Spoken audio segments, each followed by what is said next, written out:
So this one is kinda wild because Apple and Intel, yeah, that breakup was ugly. And now Apple is like, hey Intel, you up?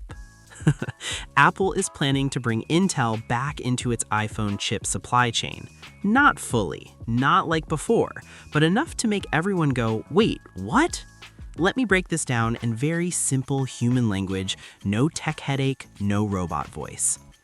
For the past few years, Apple has been all in with TSMC.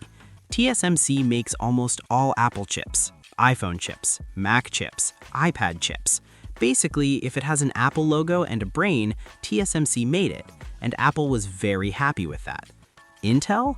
Intel was kicked out of the Apple party years ago. Apple even removed Intel CPUs from Macs and said, thanks for your service, goodbye forever. Or so we thought. Now, new reports say Apple may work with Intel again, starting around 2027-2028. Before you panic, Intel will not design Apple chips.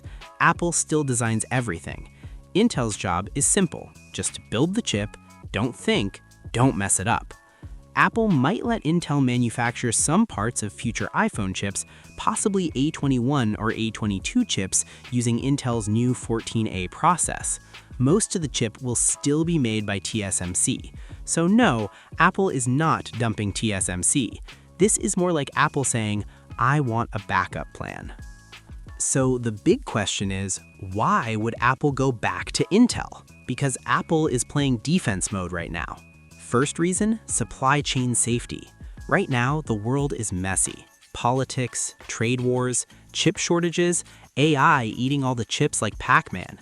Apple does not want all its chips coming from one place. TSMC is amazing, but it's mostly in Taiwan, and Taiwan is, let's just say, geopolitically stressful. Apple wants options. Apple wants insurance. Apple wants a plan B. Intel gives Apple US-based chip production, and the US government loves that. Which brings us to reason number 2, free money. The US government is throwing huge incentives at chip companies, tax breaks, funding, support. Intel is basically the government's favorite child right now. If Apple builds chips in the US using Intel, Apple looks good politically, gets incentives, reduces risk, and keeps governments happy. Win, win, win. Apple CEO Tim Cook probably smiling like, ah yes, strategic diversification.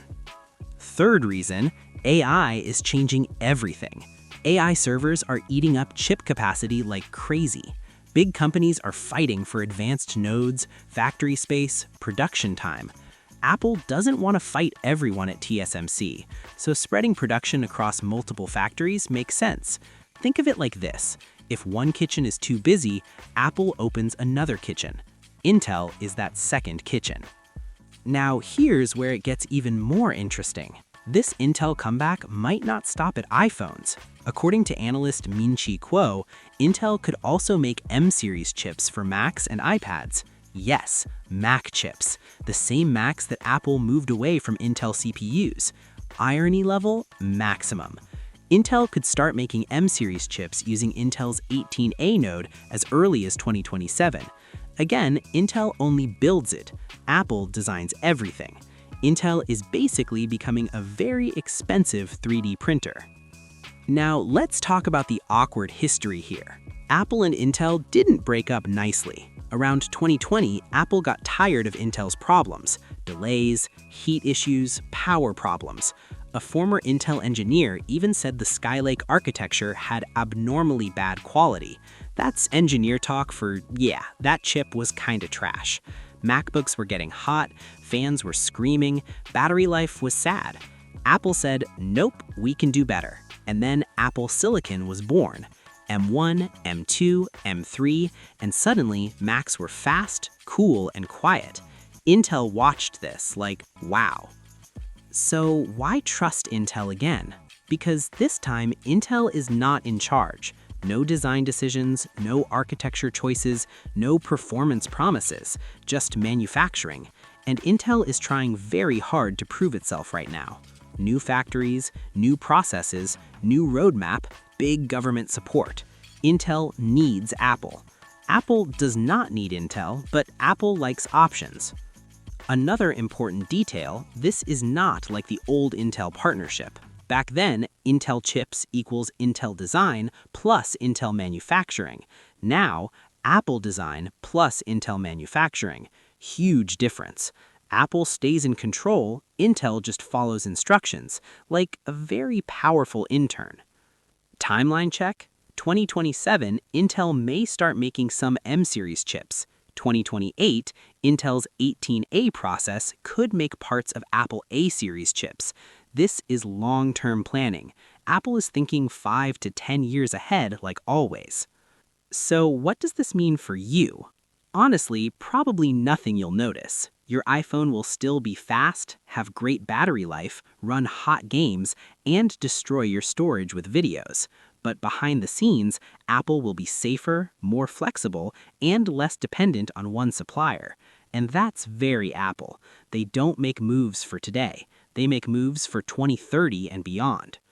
And the funniest part? Apple spent years removing Intel from everything just to quietly bring them back through the back door.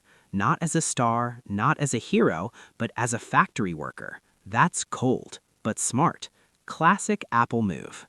So yeah, Apple and Intel are talking again. Not dating, not married, just co-workers. And in tech, that's already a big deal. If you enjoyed this breakdown, you already know what to do. More simple tech talk coming. No stress, no nonsense. Just facts and vibes.